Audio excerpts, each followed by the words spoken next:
kita akan membaca firman Tuhan yang terdapat di dalam Yesaya pasal yang ke-60, ayat yang pertama sampai dengan ayat yang ke-9. Kita akan baca bersama-sama. 1, 2, 3. Bangkitlah, menjadi teranglah, sebab terangmu datang, dan kemuliaan Tuhan terbit atasmu.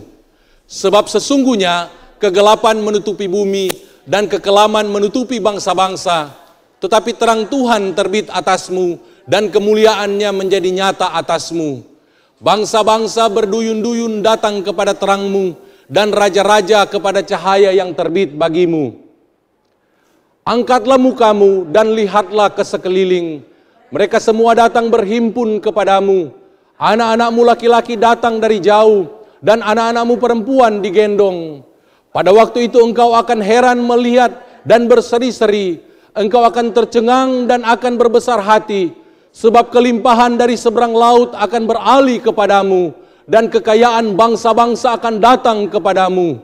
Sejumlah besar unta akan menutupi daerahmu. Unta-unta muda dari Midian dan Eva.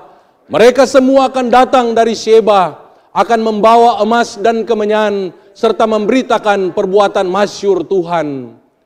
Segala kambing domba Kedar akan berhimpun kepadamu. Domba-domba jantan Nebayot akan tersedia untuk ibadamu. Semuanya akan dipersembahkan di atas mezbaku sebagai korban yang berkenan kepadaku. Dan aku akan menyemarakkan rumah keagunganku. Siapakah mereka ini yang melayang seperti awan dan seperti burung merpati ke pintu kandangnya? Sungguh, akulah yang dinanti-nantikan pulau-pulau yang jauh. Kapal-kapal Tarsis berlayar di depan untuk membawa anak-anakmu laki-laki dari jauh. Perak dan emasnya dibawa serta untuk nama Tuhan Allahmu dan oleh karena yang Maha Kudus Allah Israel, sebab Ia mengagungkan engkau. Puji nama Tuhan, silakan duduk. Tema firman Tuhan pada saat ini adalah bangkitlah, menjadi teranglah. Saya mengutip dari sebuah komentar tentang teks ini. John Wycliffe menjelaskan bahwa di dalam ayat-ayat ini, ayat pertama sampai dengan ayat yang ketiga, Nabi Yesaya sedang menyatakan bahwa kegelapan dunia akan dikalahkan oleh terang Israel. Sudut pandangnya di sini ialah kedatangan pertama kali Tuhan Yesus Kristus. Sebab dialah terang yang akan terbit atas bangsa Yahudi. Dan jemaat atau gerejanya akan merupakan terang itu, yakni yang memancarkan kesempurnaan dan kasih-Nya yang mulia, serta saluran bagi kebenarannya untuk menjangkau orang yang belum mengenal Tuhan. Injil Perjanjian Baru akan memiliki daya tarik yang kuat bagi bangsa-bangsa bukan Yahudi, yang mana tidak pernah dimiliki oleh kabar baik dalam Perjanjian Lama. Kita tahu firman Tuhan di dalam Perjanjian Lama, walaupun ada juga untuk bangsa-bangsa lain, tetapi firman Tuhan itu dikhususkan bagi bangsa Israel. Firman Tuhan itu disampaikan kepada bangsa Israel, dan bangsa-bangsa lain belum terlalu tertarik. Karena nabi-nabi Israel mereka membatasi diri mereka hanya untuk memberitakan kabar baik itu kepada bangsa Israel. Yunus memang diutus ke Nineve. Kemudian juga ada beberapa nabi juga diutus untuk memberitakan Injil di luar Israel. Tetapi yang namanya Injil Tuhan Yesus Kristus dalam Perjanjian Baru, ini memiliki satu dampak, satu pencapaian atau jangkauan bukan hanya untuk bangsa Israel, tetapi untuk semua bangsa-bangsa yang ada di muka bumi ini.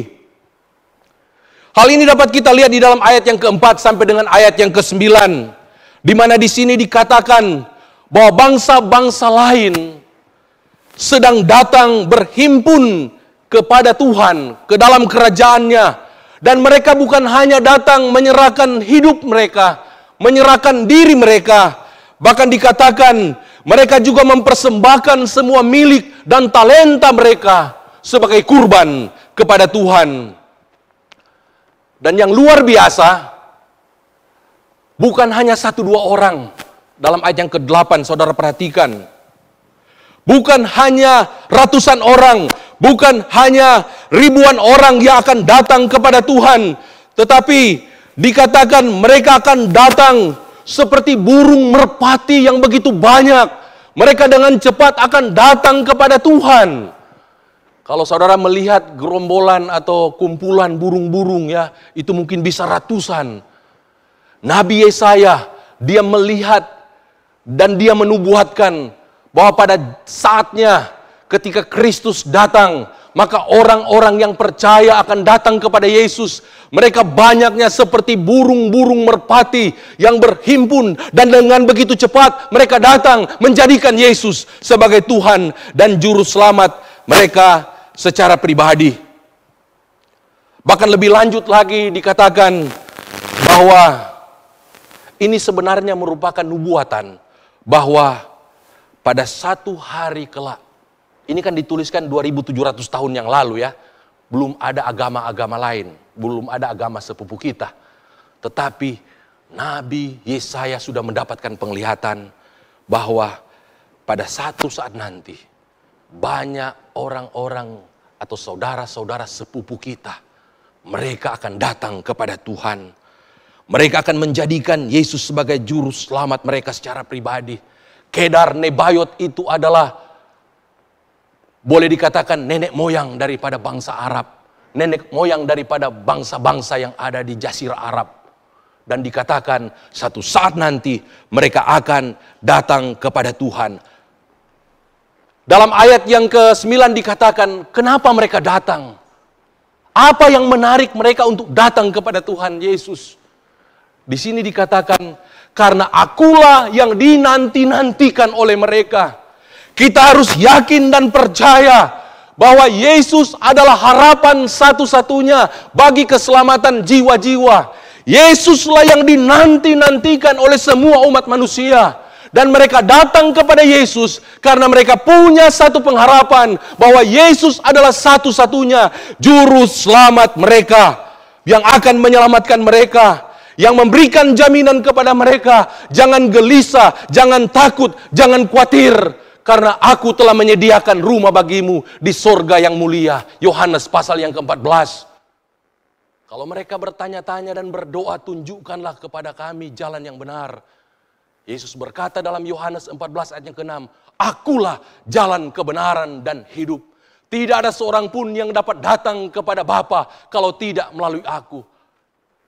Jadi di sini kita disingkapkan bahwa orang-orang akan datang kepada Tuhan karena memang mereka sedang menanti-nantikan Dia. Amin. Mereka sedang menanti-nantikan Yesus karena hanya Dia satu-satunya pribadi yang memberikan jaminan, yang memberikan kepastian, yang memberikan harapan keselamatan bagi orang-orang yang belum memiliki keselamatan. Untuk itu, bagaimana sikap kita umat Tuhan saat kita menanggapi nubuatan ini yang sebenarnya sudah disampaikan 700 tahun sebelum Yesus lahir. Kalau ditambah dengan tahun Masehi dari kelahiran Yesus sampai hari ini 2023 tahun. Berarti sudah 2723 tahun dinubuatkan. Bagaimana sikap kita orang-orang yang percaya? Kalau Tuhan sudah menyingkapkan kepada mereka, mereka akan percaya kepada Yesus. Mereka menanti-nantikan Yesus. Untuk itu, tema firman Tuhan ini akan menjadi tema besar kita di sepanjang tahun ini. Dimungkinkan hal itu terjadi, maka kita harus bangkit. Bangkitlah menjadi terang. Menjadi terang di dunia ini bukanlah suatu pilihan bagi kita orang-orang yang telah ditebus dengan darah Kristus. Ingat, saya dan saudara diselamatkan bukan dengan korban binatang, bukan dengan emas dan perak, tetapi saya dan saudara diselamatkan dengan satu tebusan yang sangat mahal, yaitu darah Yesus Kristus. Yaitu Yesus Kristus yang sudah mati di atas kayu salib. Dia membayar dosa-dosa kita dengan kematiannya di atas kayu salib. Dia mengorbankan hidupnya yang luar biasa. 33 tahun hidupnya di dunia. Dia menjadi berkat, dia menjadi kesaksian. Dan dia serahkan itu, dia korbankan itu demi keselamatan saya dan saudara. Untuk itu firman Allah berkata, tubuh kita sudah dibayar lunas oleh Tuhan. Untuk itu sebenarnya kita bukan pemilik tubuh kita, bukan pemilik diri kita, tetapi pemilik tubuh kita, pemilik diri kita ini adalah Tuhan Yesus Kristus. Dalam bagian yang lain firman Allah berkata, untuk itu kita harus memuliakan Tuhan dengan tubuh kita. Roma pasal yang ke-12 berkata, karena itu persembahkanlah tubuhmu sebagai persembahan yang hidup, kudus dan yang berkenan kepada Allah. Karena itu adalah ibadahmu yang sejati.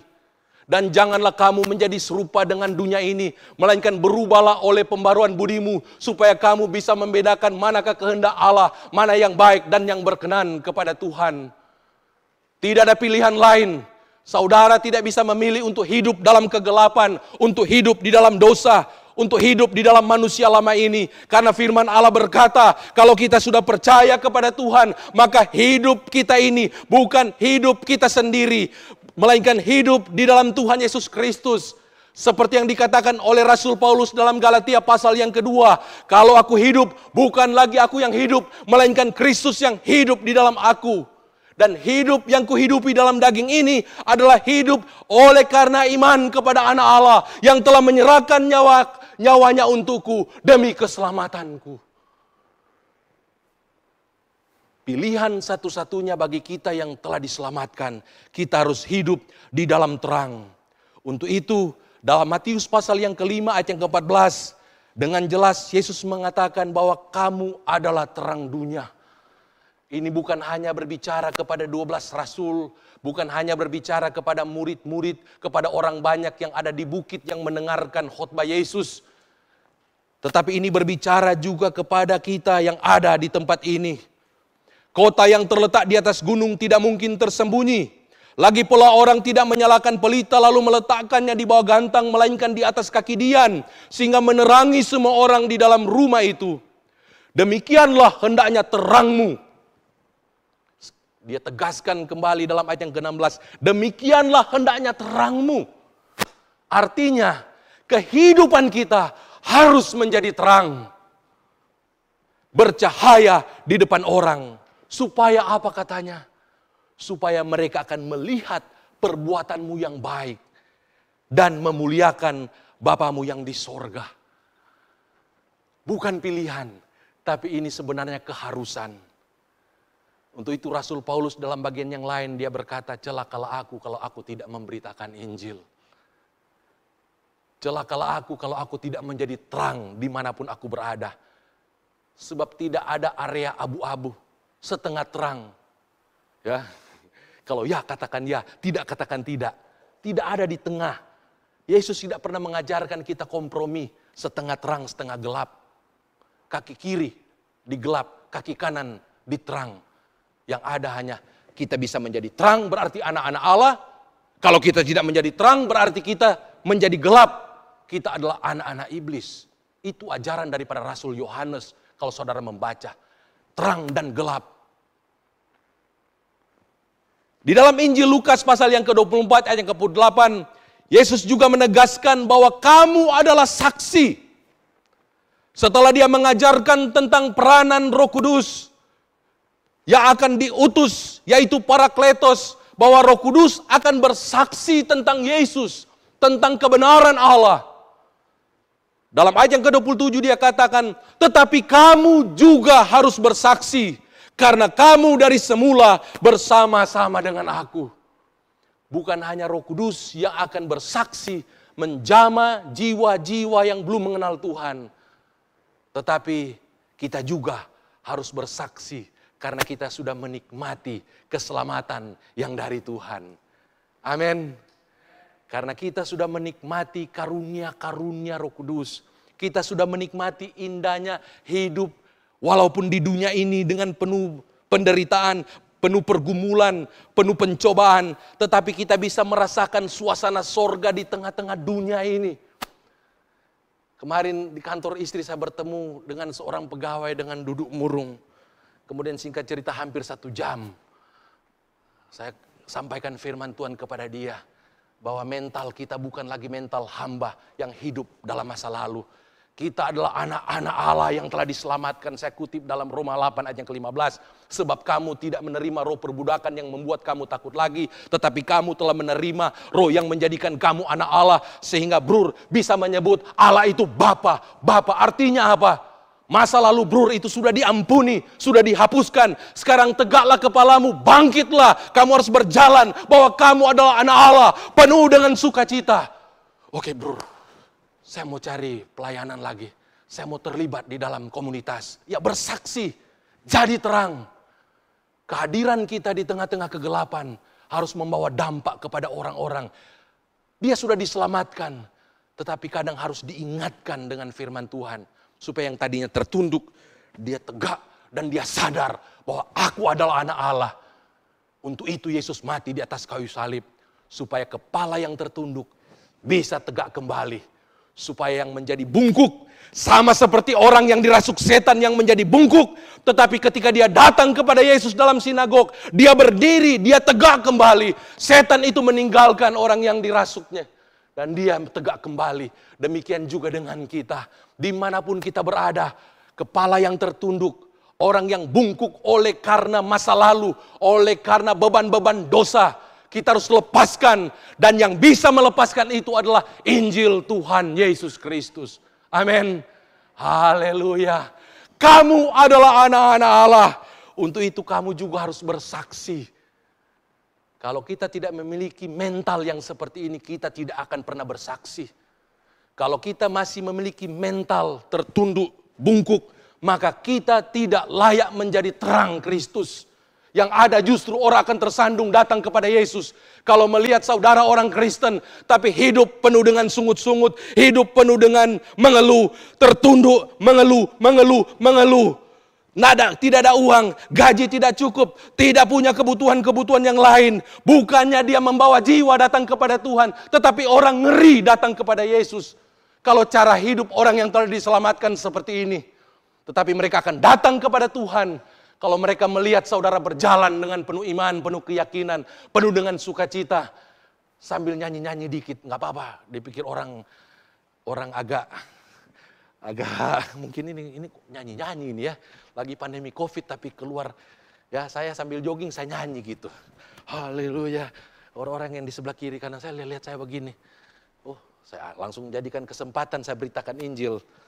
Saya katakan Yesus mengasihi orang-orang yang berdosa, datang kepada dia, kamu akan diselamatkan. Saya kalau jogging sambil baca firman, saya jogging, bisa 20 pasal saya baca, saya keliling.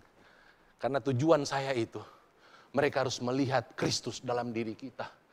Mereka harus melihat ada satu sinar yang keluar dari dalam diri kita. Mau tanya pergumulan, mau tanya kebutuhan, sharing nanti dengan saya. Haleluya. Siapa lebih banyak? Tapi kau lihat dalam cara hidup, dalam gaya, orang akan melihat, wah ini sungguh anak Tuhan. Wah, saya menanti-nantikan dia. Saya rindu mendengarkan apa yang akan dia sampaikan, apa yang akan dia bagikan. Karena ini juga sudah dinubuatkan bahwa pada saatnya akan datang ada 10 orang dari suku bangsa akan memegang kuat-kuat puncak jubah seorang Yahudi. Ingat saudara dan saya adalah orang-orang Yahudi. Keturunan Yahudi secara iman melalui Tuhan Yesus Kristus. Galatia 3 yang ke-29. Dinubuatkan bahwa akan datang saatnya 10 orang dari berbagai suku bangsa akan memegang kuat jubah kita dan akan berkata, aku akan mengikuti engkau kemanapun engkau pergi. Karena Allah yang engkau sembah adalah Allah yang Immanuel, Allah yang menyelamatkan, Allah yang terbukti telah mengubahkan kehidupanmu. Sehingga mereka akan memegang kita, mereka akan mengikuti kita, dan mereka akan mendengarkan apa yang akan kita ajarkan kepada mereka. Ada kurang lebih 4 kebenaran yang bisa saya sampaikan kepada kita. Bagaimana agar supaya kita bisa menjadi terang yang efektif dalam kehidupan ini. Yang pertama-tama, kita harus diurapi dan diperlengkapi dengan Roh Kudus. Tidak ada cara lain. Pastikan saudara sudah diurapi dan diperlengkapi dengan kuasa Roh Kudus. Murid-murid para rasul 3,5 tahun mereka mengikuti Yesus. Tapi Yesus berkata, jangan tinggalkan kota sebelum engkau diperlengkapi, diurapi dengan kuasa Roh Kudus. Masakan kita baru 1 bulan ikut Yesus, sudah mau melayani, menjangkau jiwa, dan belum diurapi dengan kuasa Roh Kudus. 3,5 tahun mereka mengikuti Yesus. Tapi Yesus berkata, jangan tinggalkan kota sebelum engkau diperlengkapi. Karena Kisah Para Rasul pertama yang ke-8 berkata, ketika kita menerima kuasa, Roh Kudus turun ke atas kita, kita akan menjadi saksi Kristus di Yerusalem, di Yudea dan Samaria, dan sampai ke ujung bumi. Dalam Lukas pasal yang ke-9, ini peristiwa yang berbeda dengan dalam Kisah Para Rasul pasal yang kedua. Murid-murid diurapi, diperlengkapi oleh Tuhan. Dia berikan tenaga dan kuasa kepada mereka. Agar supaya di dalam ayat yang kedua dikatakan, ia mengutus mereka untuk memberitakan kerajaan Allah dan untuk menyembuhkan orang. Dalam ayat yang ke-6 dikatakan, lalu pergilah mereka mengelilingi segala desa sambil memberitakan Injil dan menyembuhkan orang sakit di segala tempat. Mereka bisa menjadi terang di desa-desa yang hidup dalam kegelapan. Oleh karena mereka diurapi oleh Roh Kudus, mereka diberikan tenaga, diberikan kuasa oleh Tuhan. Sehingga melalui kuasa yang ada dalam diri mereka, kuasa Roh Kudus, urapan Roh Kudus yang memenuhi mereka, maka mereka dapat bersinar, mereka bisa menjadi terang, mereka memiliki keberanian untuk pergi ke tempat-tempat di mana tanpa mereka diurapi oleh Roh Kudus, mereka mungkin akan takut untuk ada di situ. Tanpa mereka dipenuhi dengan kuasa Roh Kudus, mereka akan gentar ketika berhadapan dengan orang-orang yang akan dilayani. Kepada Yeremia, ketika dia masih muda, firman Tuhan berkata, aku akan mengutus engkau kepada orang-orang yang tegar tengkuk ini. Jangan lihat fisik mereka, jangan lihat perawakan mereka, jangan takut dengan wajah mereka yang sangar dan yang bengis. Walaupun dia masih muda. Dan kita tahu puluhan tahun Yeremia, dia tetap loyal terhadap panggilan Tuhan dalam hidupnya. Dia memberitakan Injil, sekalipun selesai memberitakan Injil dia ditempeleng. Selesai dia menubuatkan bahwa Israel akan dibuang ke dalam pembuangan, mereka perintahkan, tangkap dia, lemparkan dia ke perigi yang kering, jangan kasih makan. Puluhan tahun dia tanpa takut, dia berhadapan dengan, dia masih muda, mungkin sekitar 16-17 tahun. Dia bisa kuat, dia bisa berani berhadapan dengan orang-orang yang bengis, dia bisa kuat dilemparkan ke dalam perigi yang dalam tanpa diberi makan. Dia bisa kuat, dia tidak menjual Yesus, dia tidak meninggalkan imannya kepada Yesus sekalipun puluhan tahun dia dianiaya. Jawabannya adalah karena apa? Karena hatinya telah dibaharui oleh Roh Kudus. Karena pikirannya telah dipenuhi oleh Roh Kudus. Dia telah diurapi oleh Roh Kudus. Dan saya yakin dan percaya, pastikan anak-anak muda yang ada di tempat ini, bahkan anak-anak remaja, bahkan kita semua, pastikan bahwa saudara sudah bertemu secara pribadi dengan Roh Kudus. Saudara sudah diurapi oleh Roh Kudus, sudah dipenuhi dengan kuasa Roh Kudus. Dan dalam doktrin gereja sidang jemaat Allah, dan itu sesuai dengan firman Allah, tanda fisik mula-mula adalah ketika saudara berdoa dengan bahasa yang tidak saudara mengerti. Bahwa itu saudara sudah diurapi oleh Roh Kudus, dibaptis dengan kuasa Roh Kudus. Bukti yang lain adalah ada perubahan dalam kehidupan saudara. Yang tadinya penakut akan menjadi pemberani. Yang tadinya tidak rela berkorban menjadi rela berkorban. Yang tadinya kasihnya suam-suam kuku menjadi menyala-nyala bagi Tuhan. Ingat ketika saudara pertama kali berjumpa dengan Tuhan, bagaimana hati saudara pasti akan berkobar-kobar. Saudara akan memberi diri untuk Tuhan, bahkan rela mati untuk Tuhan. Itu terjadi ketika kita pertama kali berjumpa dengan Tuhan. Dan perjumpaan yang kedua adalah Tuhan inginkan agar supaya suasana hati seperti itu ada. Maka kita harus berjumpa dengan Roh Kudus. Diurapi oleh Roh Kudus. Karena Roh Kudus adalah pribadi yang berkenan diam dalam diri saudara dan saya. Yesus berkata, aku meninggalkan kamu tapi aku akan datang kembali. Melalui kehadiran Roh Kudus dalam diri saudara. Roh Kudus yang hadir berdiam dalam diri saudara itu seperti kehadiran Yesus. Dan tentu akan membuat gairah dan semangat saudara akan semakin menyala-nyala, berkobar-kobar. Kalau Roh Kudus diam dalam diri saudara. Kalau Roh Kudus memenuhi kehidupan saya dan saudara, maka pengalaman sama seperti ketika kita berjumpa dengan Tuhan pertama kali, itu akan tetap ada. Sekalipun saudara sudah mengalami pengalaman berjumpa dengan Yesus 30 tahun yang lalu. Tetapi pengalaman itu masih sama seperti terjadi kemarin. Kalau Roh Kudus dalam diri saudara, gairah itu akan tetap ada. Amin. Gairah itu tetap akan ada. Ya. Haleluya, haleluya. Diurapi dengan Roh Kudus, diperlengkapi dengan kuasa Roh Kudus. Maka kita akan menjadi saksi Kristus yang efektif. Itu kebenaran yang pertama. Kebenaran yang kedua, kita harus memiliki dan mengembangkan karakter Kristus di dalam diri kita. Dalam Filipi pasal yang kedua yang kelima, Rasul Paulus berkata bahwa hendaklah kamu dalam hidupmu bersama menaruh pikiran dan perasaan yang terdapat juga dalam Kristus Yesus. Yang walaupun dalam rupa Allah, tetapi dia tidak menganggap kesetaraan dengan Allah itu sebagai milik yang harus dipertahankan. Melainkan ia telah mengosongkan dirinya sendiri dan mengambil rupa seorang hamba dan menjadi sama dengan manusia.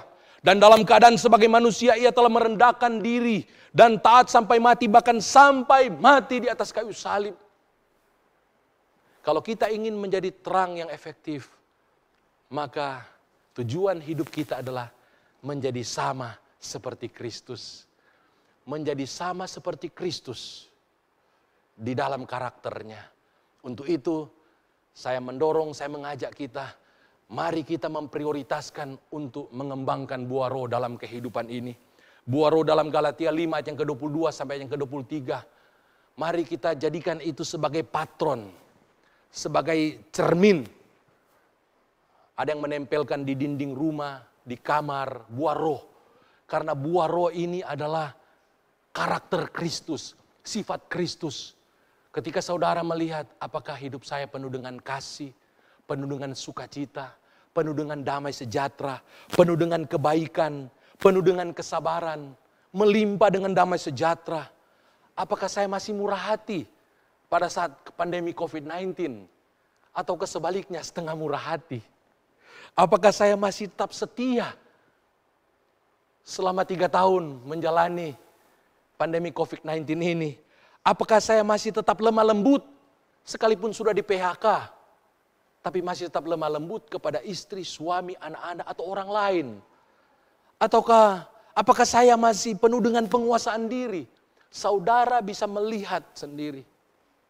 Kalau kita ingin menjadi terang Kristus yang efektif, maka kita harus hidup sama seperti Kristus. Amin. Kita hidup di dalam buah roh. Kalau kita hanya mengembangkan buah roh pada saat kita memiliki segala-galanya, pada saat yang baik-baik saja dalam hidup kita ini, Yesus berkata, pemungut cukai, orang Farisi, orang berdosa, mereka bahkan bisa lebih baik dari kita. Tetapi ketika kita mengalami penderitaan, mengalami pencobaan, ketika daging kita mengalami kesakitan, tubuh kita merintih, tetapi kita tetap penuh kasih, tetap setia, tetap murah hati, tetap rela berkorban, membagikan berkat. Hai Lisna, ambil ada makanan di kulkas. Oh iya Om, ambil. Lisna, ini ada rambutan. Om ambil tadi depan, ini makan. Walaupun kita banyak pergumulan, tapi kata-kata itu yang keluar dari mulut kita, membawa makanan kepada tetangga, murah hati, tetap setia memberikan persembahan persepuluhan dalam gereja. Dengan kita melakukan hal seperti ini, itu berarti kita sedang menaruh pikiran dan perasaan, kita sedang hidup sesuai atau serupa dengan Tuhan Yesus. Memiliki karakter yang sama seperti Yesus. Dan itu akan membuat terang dalam diri kita itu akan semakin bercahaya.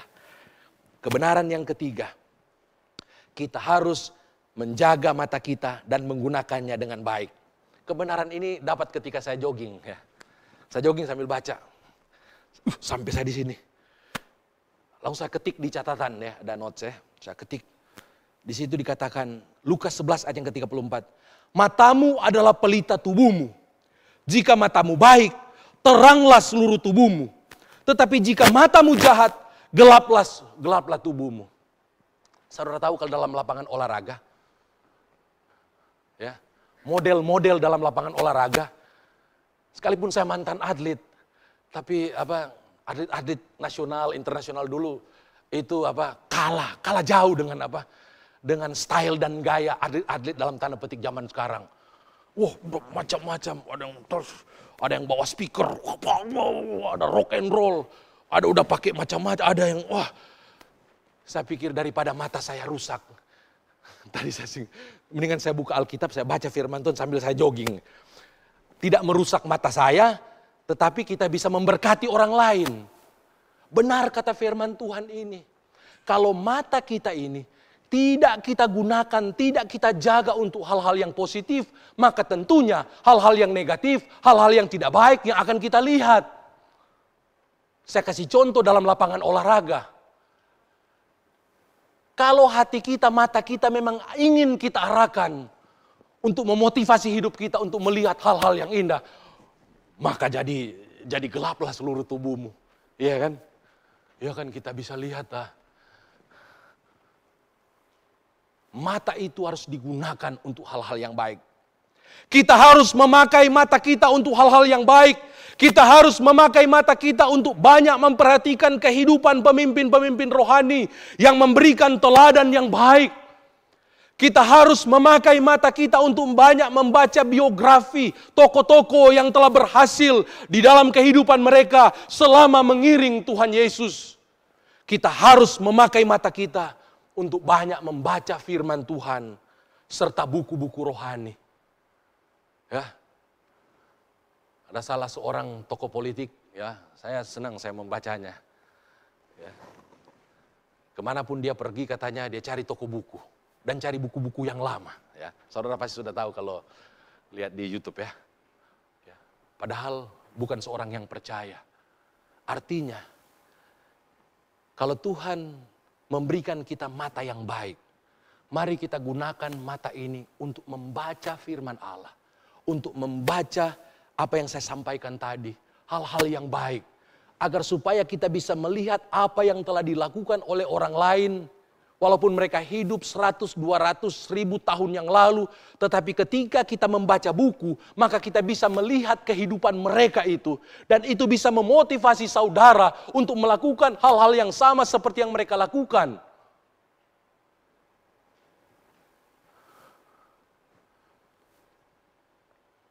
Jangan tunggu mata kita so katarak. Tunggu mata kita so min 20. Tunggu mata kita so buta. Tunggu mata kita so dapat lihat so terbalik. Baru kita mau baca firman Tuhan. Oh ini so bahasa daerah ya. Tetapi kalau Tuhan masih kasih kesempatan, mata kita masih baik, masih bisa membaca. Mari kita banyak membaca firman Allah. Kami sebagai hamba-hamba Tuhan, disiplin membaca firman Tuhan, itu tetap harus kami lakukan. Sekalipun banyak firman Tuhan yang sudah kami tahu, tetapi firman Tuhan itu harus terus dibaca. Karena firman Tuhan itu adalah makanan bagi jiwa kita. Dan ingat, Yesus berkata, kalau mata kita itu tidak baik, kalau mata kita tidak dipakai untuk membaca firman Tuhan, maka apa yang dilihat oleh mata kita, itu akan mempengaruhi tubuh kita. Kalau kita lebih banyak membaca atau melihat orang lain saling memfitnah, pengacara dengan pengacara saling memaki, satu dengan yang lain saling menjatuhkan, saling menghakimi, ini dan itu, maka itu akan mempengaruhi tubuh saudara, sehingga ketika saudara berhadapan dengan orang-orang yang ada di sekitar saudara, maka apa yang saudara baca, apa yang saudara lihat, apa yang saudara pikirkan, itu yang akan meresponi apa yang terjadi di sekitar saudara. Tetapi ketika mata kita membaca, bagaimana ada seorang wanita dia menangisi kaki Yesus dengan air matanya. Kemudian dia melap dengan rambutnya yang adalah mahkotanya. Kemudian dia menyiramkan minyak yang mahal. Ketika kita banyak membaca hal-hal yang seperti ini, maka kita akan terdorong juga untuk melakukan hal yang sama seperti yang dilakukan oleh apa yang kita baca. Ketika kita melihat ada seorang anak kecil menyerahkan 5 roti dan 2 ekor ikan kepada Yesus agar supaya diberkati dan itu dibagikan kepada 5.000 orang laki-laki, maka itu juga akan mendorong dan akan mengingatkan kita bahwa berkat Tuhan dalam kehidupan kita itu sebenarnya bukan hanya untuk kita nikmati seorang diri, tetapi itu juga harus kita serahkan kepada Tuhan supaya Tuhan memberkatinya, supaya itu bisa menjadi berkat bagi banyak orang. Gereja kita berada di Sentul City ini dengan satu tujuan, bukan supaya kita bisa memiliki, bukan hanya supaya kita bisa memiliki 2 ruko yang baik, yang telah direnovasi dengan baik, yang sudah diperindah agar supaya kita nyaman beribadah di dalamnya. Terpujilah nama Tuhan bagi mereka yang telah menjadi berkat bagi gereja. Tetapi itu bukan tujuan satu-satunya. Agar supaya kita yang diberkati, yang beribadah di tempat yang nyaman ini, dan kita memperoleh hikmat, kita memperoleh urapan, kita memperoleh kebijaksanaan, dan kita bisa berdampak, bisa berhasil di tempat di mana kita bekerja, di tempat di mana kita menjalankan bisnis. Maka seperti juga firman Tuhan dikatakan, maka kekayaan-kekayaan yang kita peroleh di marketplace, berkat-berkat yang kita peroleh dalam pekerjaan-pekerjaan, yang itu bisa kita peroleh oleh karena pelayanan Tuhan di gereja Tuhan, yang mendorong, mengarahkan kita, memperlengkapi kita, sehingga kita berhasil, dan kita membawa itu, mempersembahkan itu kepada Tuhan, maka gereja akan mengelolanya, dan gereja akan menyalurkan, menjadikan berkat kepada 3 orang mahasiswa yang ada di sekolah Alkitab, kepada gereja-gereja perintisan yang membutuhkan uluran tangan, yang menanti-nantikan belas kasihan Tuhan, yang akan memakai gereja Tuhan yang ada di Sentul City. Demikian juga komunitas yang kita adopsi yang ada di Cijanti. Berkat-berkat yang saudara peroleh itu ketika saudara membawa kembali ke gereja, maka gereja sebagai salah satu fungsinya akan menyalurkan 5 roti dan 2 ekor ikan itu setelah diberkati dengan hikmat dan kebijaksanaan, itu akan dibagi-bagikan menjadi berkat bagi sesama. Di samping yang lain juga itu akan memenuhi kebutuhan-kebutuhan hamba-hamba Tuhan yang melayani dalam gereja Tuhan. Untuk itu, mari kita sebagai orang-orang yang percaya, pakai mata kita, baca firman Tuhan, hayati firman Tuhan, kemudian lakukan firman Tuhan. Dan kalau Tuhan sudah memberkati saudara, jangan lupa bahwa saudara diberkati karena saudara diperlengkapi dan diutus melalui gereja Tuhan di tempat ini. Jangan saudara diberkati di rumah Allah di tempat ini, tapi persembahannya saudara bawa sendiri ke rumah lain, ya. Organisasi lain. Tidak ada di antara kita suami istri, kalau anak dia belum menikah, bekerja, tinggal di rumah kita. Setelah dia menerima gaji, dia kasih ke tetangga gajinya. Ini buat kebutuhan keluargamu. Tidak ada. Kalau ada harus periksa ke psikiater itu. Ya, betul ya. Yang ada, istri terima gaji, suami terima gaji, anak terima gaji. Oke, apa? Kamu pam. Kamu token, ya. Ya, tambah-tambah dikit lah buat ini. Ya kan? Itu kan keluarga yang sehat. Gereja yang sehat harusnya seperti itu. Kalau saudara diberkati, jangan berkat itu saudara bawa ke keluarga lain. Kasih ke yayasan yang lain. Kita harus tahu berterima kasih juga. Ya, kalau kita diberkati oleh Tuhan, maka kita berterima kasih kepada Tuhan. Dengan kita, firman Tuhan berkata, bawalah persembahanmu. Bawalah 1/10 dari penghasilanmu. Bawalah itu ke rumah Tuhan. Amin. Minggu yang kedua di tahun 2023 ini, ada satu langkah yang sangat baik untuk kita lakukan. Marilah mulai minggu ini kita berkomitmen. Karena kita sudah diberkati oleh Tuhan. Maka kita membawa berkat-berkat itu ke rumah Tuhan. Amin. Tadi dikatakan bangsa-bangsa Arab membawa kekayaan ke rumah Allah. Haleluya. Kita bukan baru percaya kepada Tuhan 1 bulan yang lalu. Atau seperti Pak Yulianto beberapa tahun yang lalu. Tetapi kita sudah percaya kepada Tuhan sebelum kita dilahirkan. Orang tua kita sudah percaya kepada Tuhan. Artinya kita harus lebih banyak berterima kasih dibandingkan dengan orang-orang yang baru percaya kepada Tuhan. Harusnya kita harus lebih sempurna, lebih terbaik dalam mempersembahkan kepada Tuhan dibandingkan dengan orang-orang yang baru percaya. Amin. Haleluya. Beberapa tahun yang lalu ya, sebelum pandemik, kami tim diminta oleh Pak Gembala untuk bikin program revitalisasi.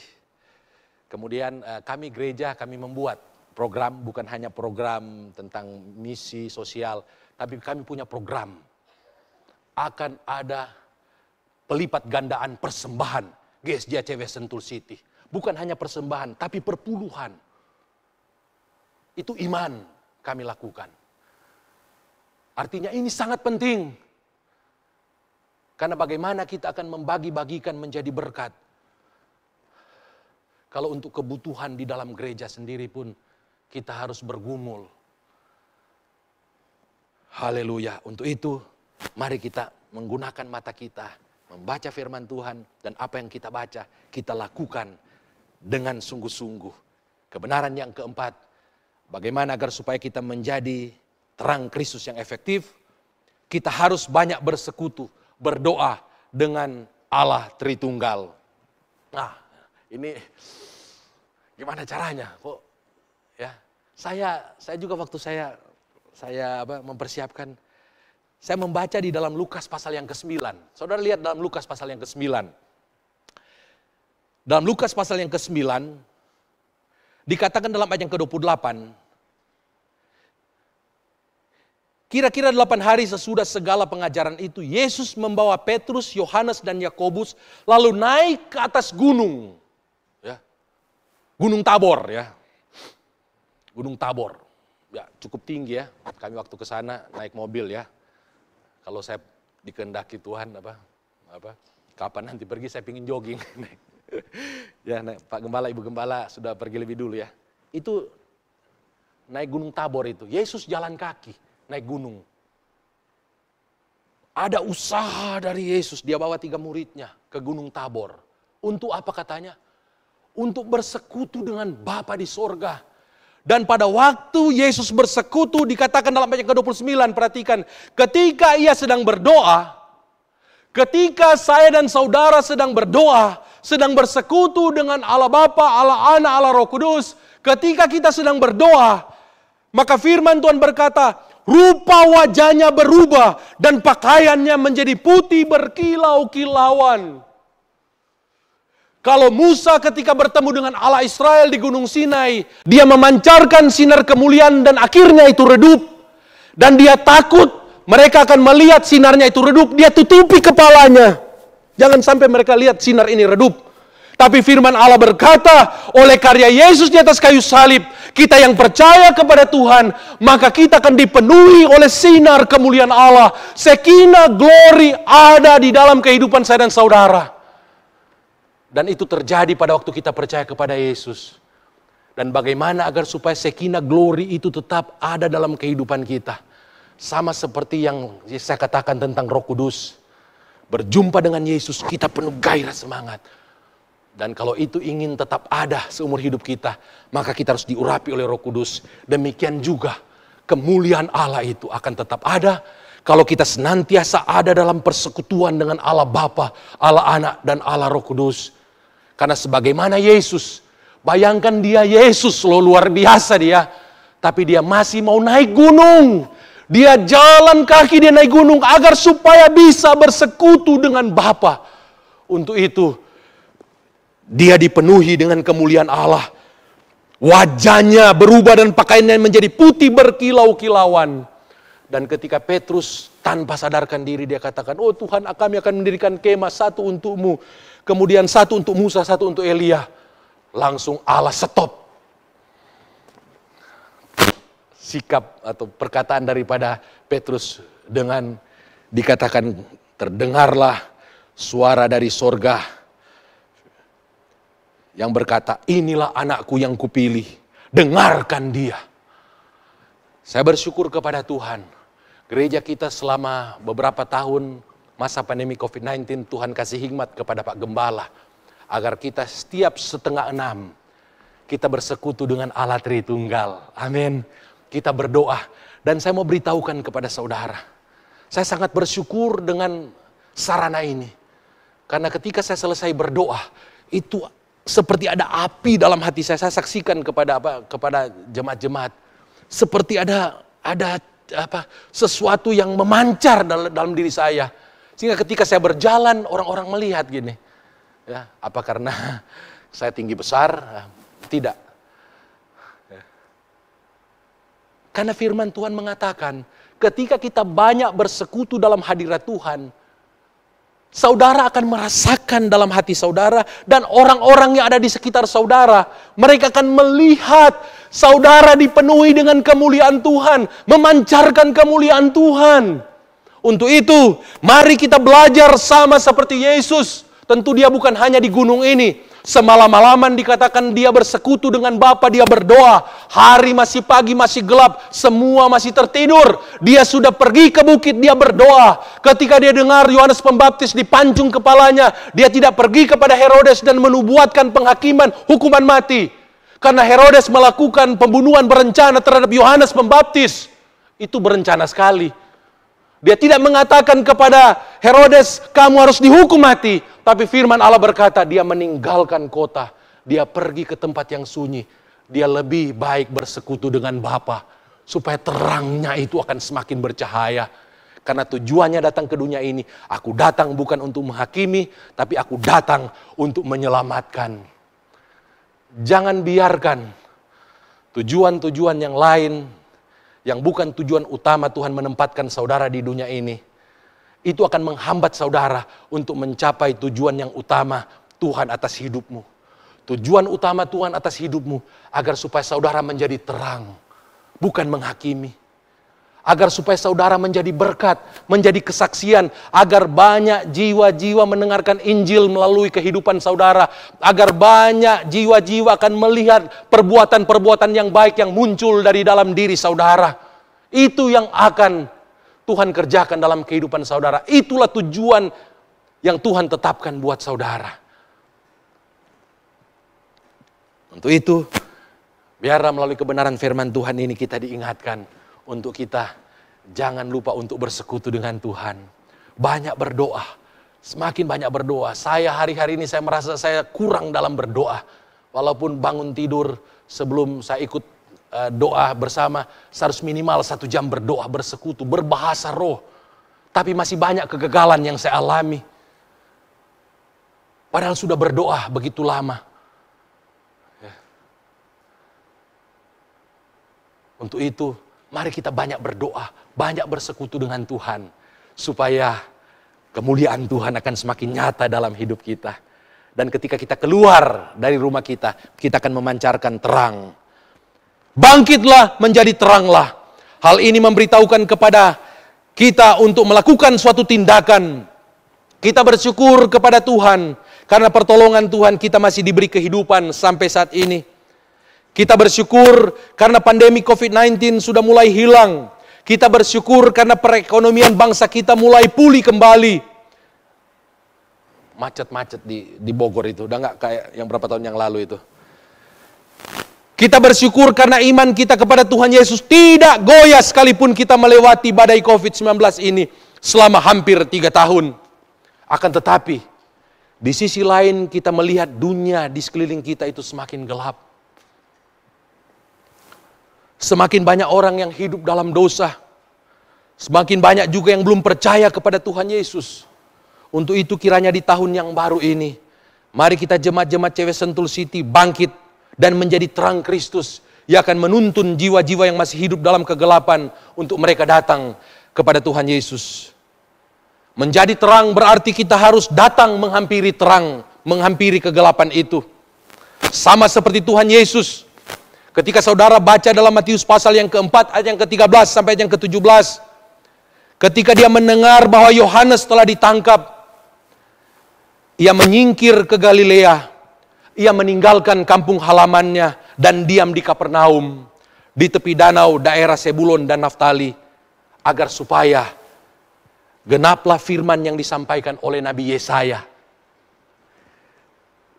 Tanah Sebulon dan tanah Naftali, jalan ke laut, daerah seberang sungai Yordan, Galilea, wilayah bangsa-bangsa lain, bangsa yang diam dalam kegelapan telah melihat terang yang besar, dan bagi mereka yang diam di negeri yang dinaungi maut telah terbit terang. Sejak waktu itulah Yesus memberitakan, bertobatlah sebab kerajaan sorga sudah dekat.